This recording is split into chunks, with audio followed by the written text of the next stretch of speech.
Assalamualaikum warahmatullahi wabarakatuh. Hamdan syakirin, hamda yuafi ni'amahu wa yukafi'u mazidah. Ya Rabbana lakal hamdu, kama yambaghi li jalalikal karimi wajahika wa adimi sultanik. Sahabat petani Abdul Mujib Petani YouTube yang mudah-mudahan selalu dirahmati oleh Allah. Alhamdulillah, kita panjatkan syukur kita kepada Allah Subhanahu wa Ta'ala yang telah memberikan kesempatan kepada kami, baik saya sebagai pengajar dan anak-anak sebagai santri di TPQ Al-Hidayah, untuk melanjutkan kajian-kajian yang tadi diawali dengan tilawatil Quran, belajar membaca Quran, kemudian sekarang dilanjutkan kepada tanya jawab. Barangkali ada hal-hal yang perlu ditanyakan oleh santri-santri TPQ. Ini setelah liburan 11 hari menjelang Idul Fitri sampai hari ini baru masuk. Ini hari pertama masuk setelah liburan. Alhamdulillah, kami dalam keadaan sehat walafiat, tidak kurang suatu apapun. Mudah-mudahan tayangan-tayangan yang kami berikan, yang kami upload di YouTube itu merupakan tayangan yang bermanfaat bagi kami pribadi, bagi anak-anak, dan bagi Anda sebagai penonton. Sekian pembukaan dari kami. Wassalamualaikum warahmatullahi wabarakatuh. Dilanjutkan dengan pertanyaan. Wara itu apa? Wara. Warok. Bahasa aslinya warok. Warok itu huruf Arabnya itu wa dan ro. Warok. Pateni hamzah. Warok atau wirai. Warok itu menjaga diri dari hal-hal yang sia-sia.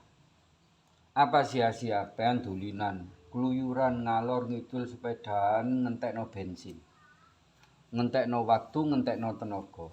Itu kan gak apa-apa dulinan. Artinya kalau dulinan itu halal, gitu loh.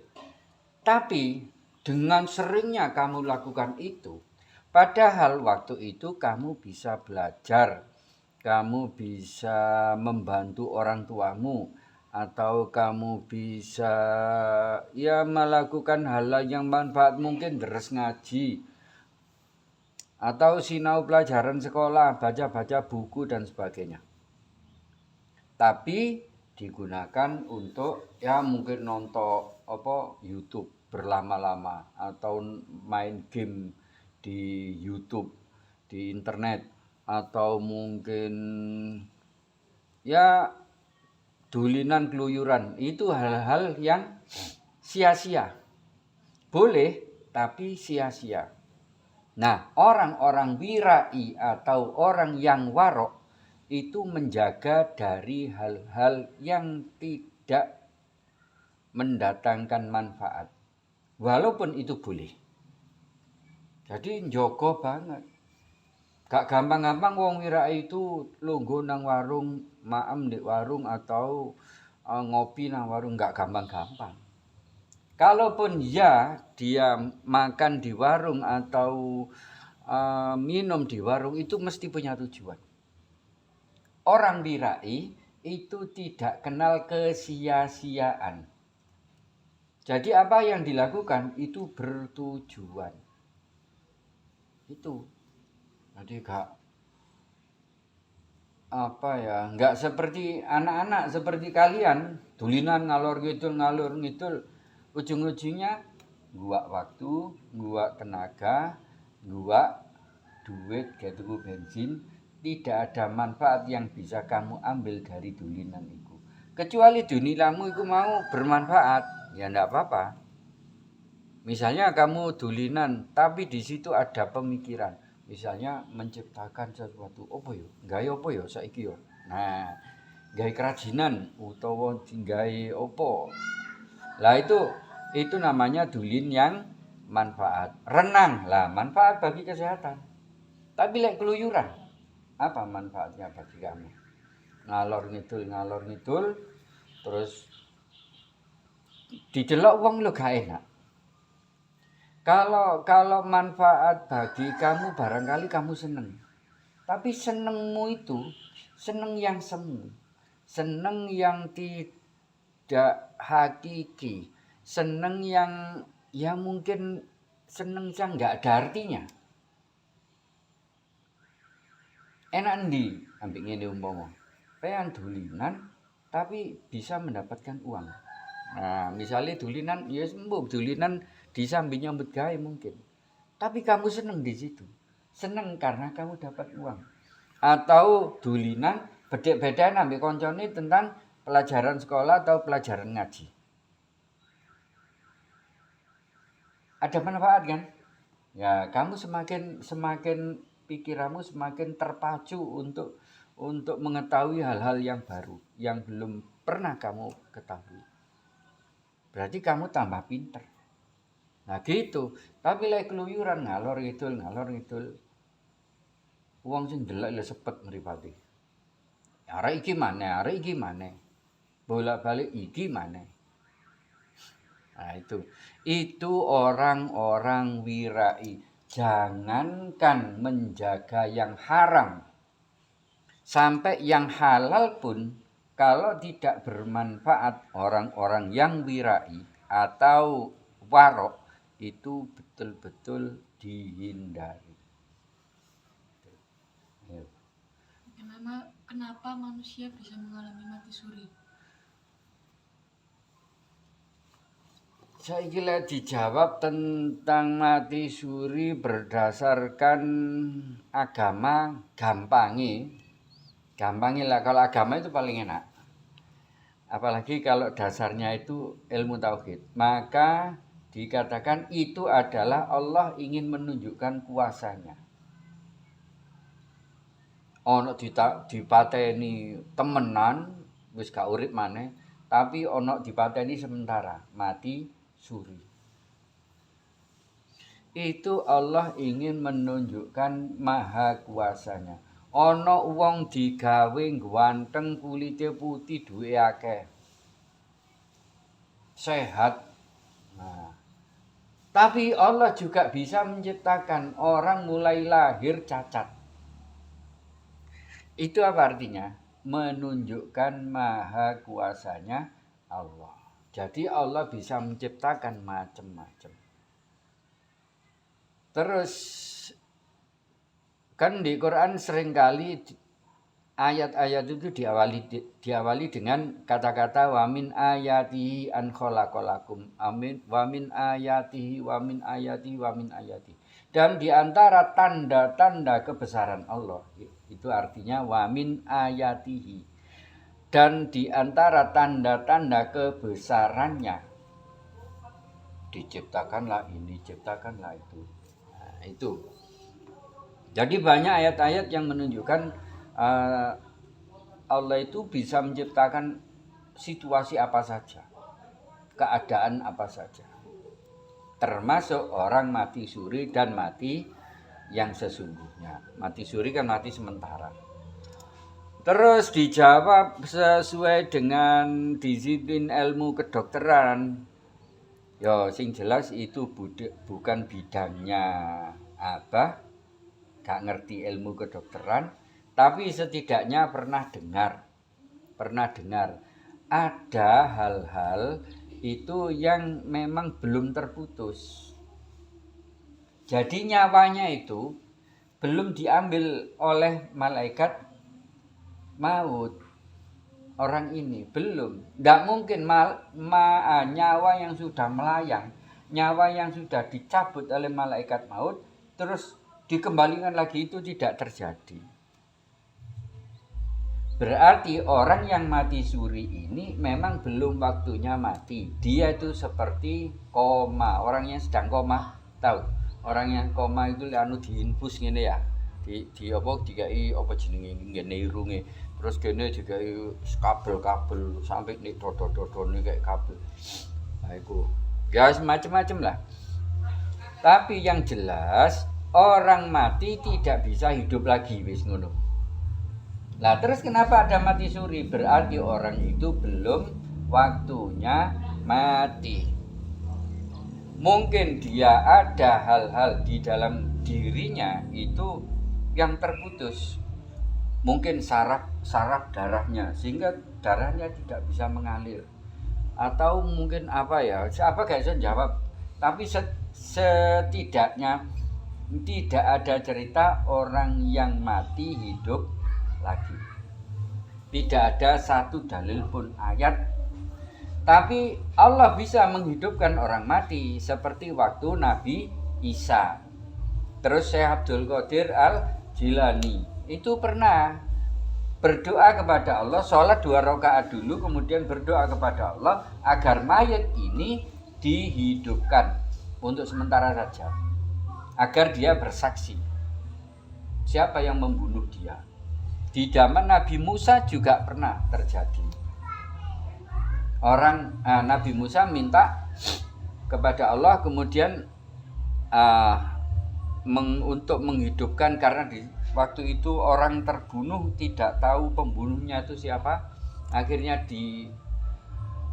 susunlah surat Al-Baqarah. Al-Baqarah itu apa? Sapi betina. Nah itu ceritanya Nabi Musa bersama dengan orang-orang pembangkang Bani Israel itu. Di zaman Nabi Isa terulang lagi. Syekh Abdul Qadir Jilani juga pernah minta kepada Allah setelah sholat 2 rakaat agar orang ini dihidupkan, untuk menunjukkan kuasanya Allah, bukan kesaktian Syekh Abdul Qadir Jilani, bukan. Wali-wali itu tidak pernah mengakui dirinya hebat, dirinya sakti, itu enggak pernah. Yang dilakukan adalah kekuasaan Allah, begitu. Jadi tidak ada cerita orang yang sudah mati hidup lagi seperti orang mati suri, enggak ada. Dan tidak ada dalil untuk itu. Mati ya mati. Lah, kenapa ada mati suri? Ya memang belum waktunya mati. Mungkin ada yang terputus dari saraf-sarafnya sehingga dia seperti orang mati sampai tidak bernapas berhari-hari, kadang ya sampai seminggu tidak bernapas sama sekali.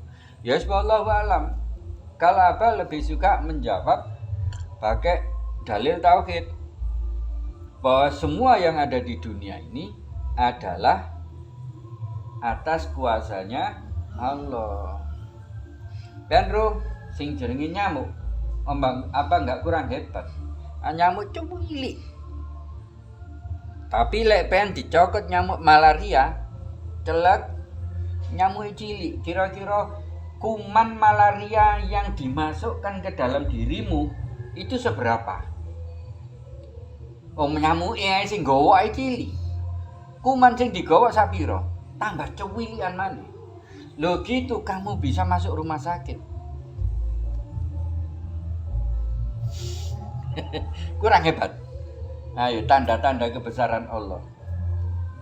Gak penting kamu melihat coba Nabi Musa bisa pakai tongkatnya bisa nodok laut terbelah menjadi 2 menjadi jembatan.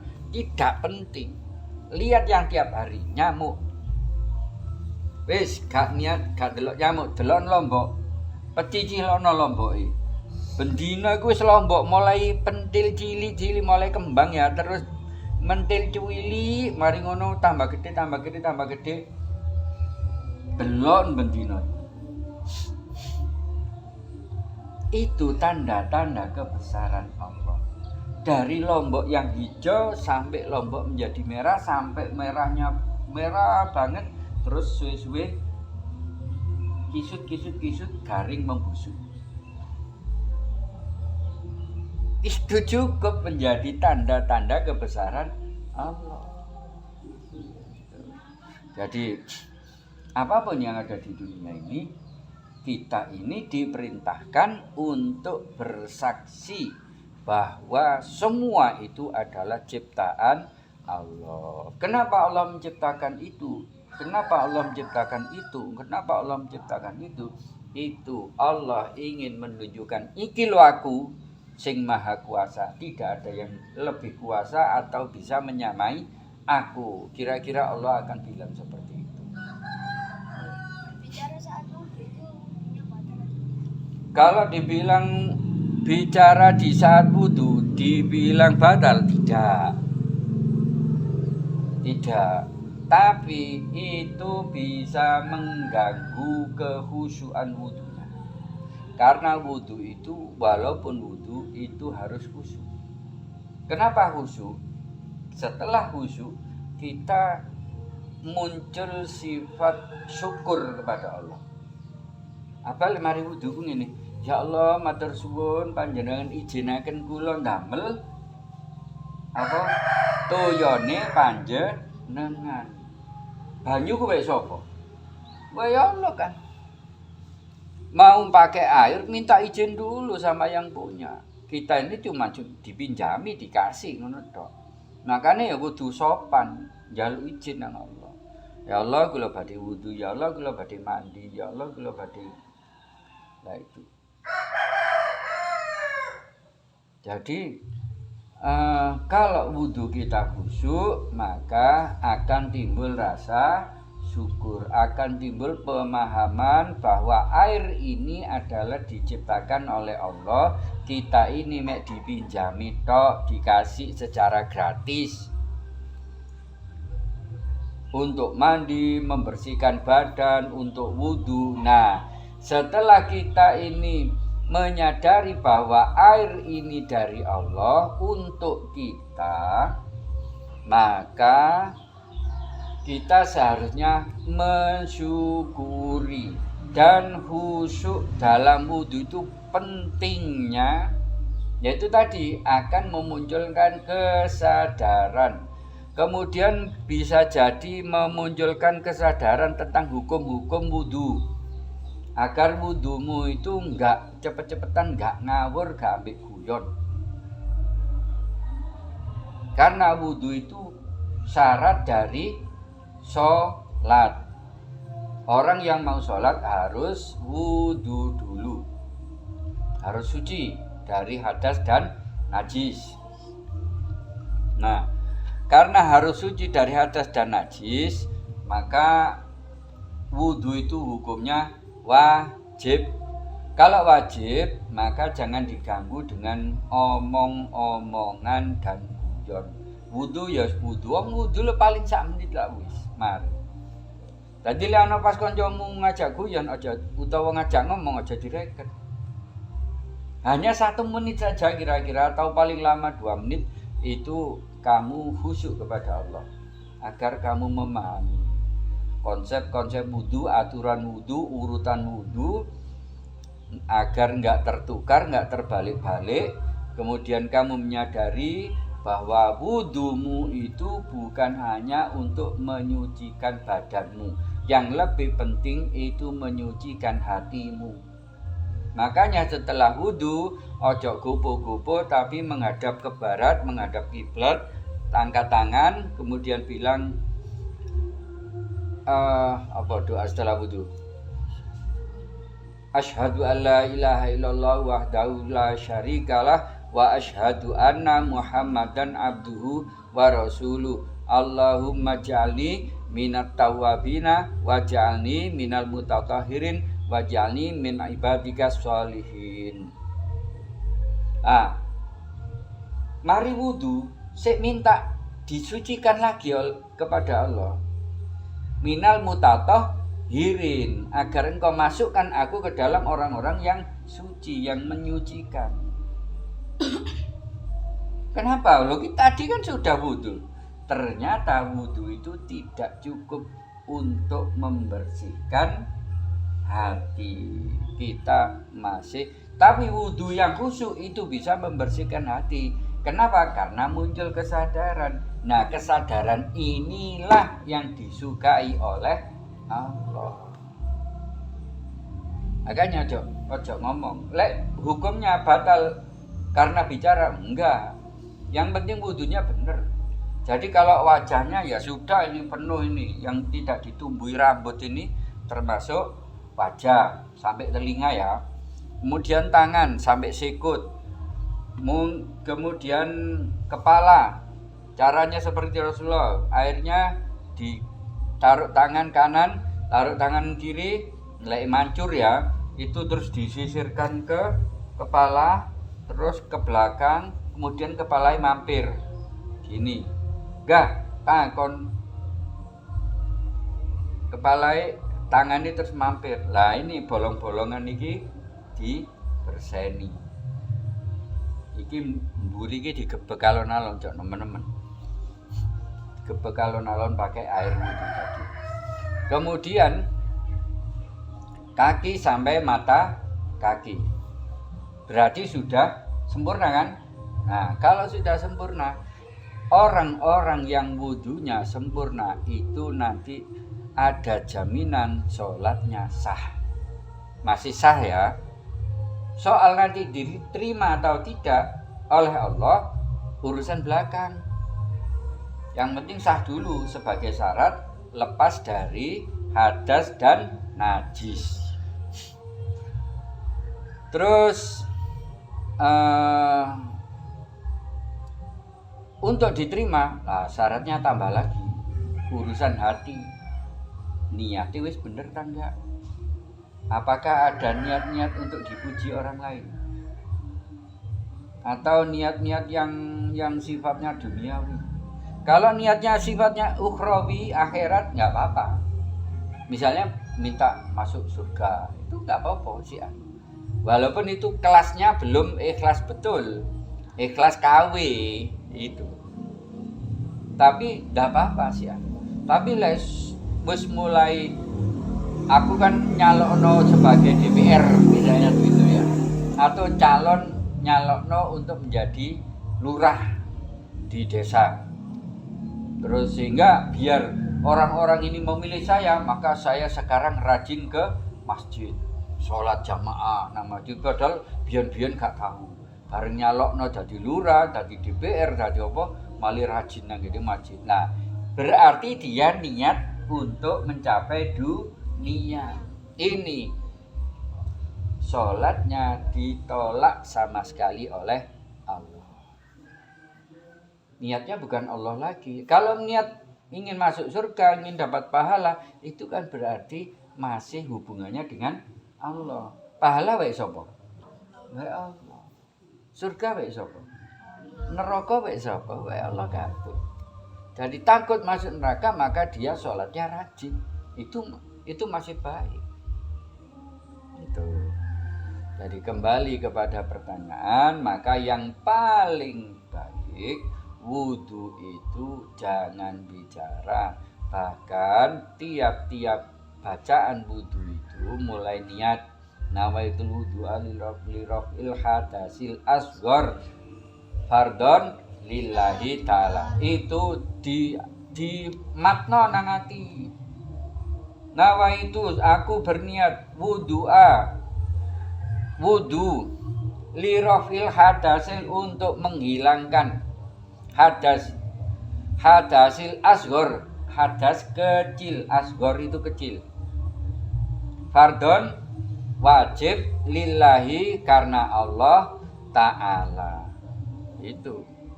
Terus wudu. Nah, jadi enggak pakai ngomong. Ya, biar khusyuk. Khusyuk itu bisa membersihkan hati.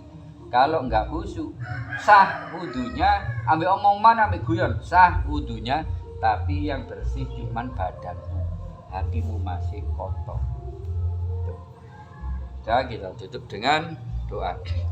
Allahumma arhamna bil Qur'an waj'alhu lana imaman wa nura wa hudan wa rahmah. Allahumma dzakkirna minhu ma nasina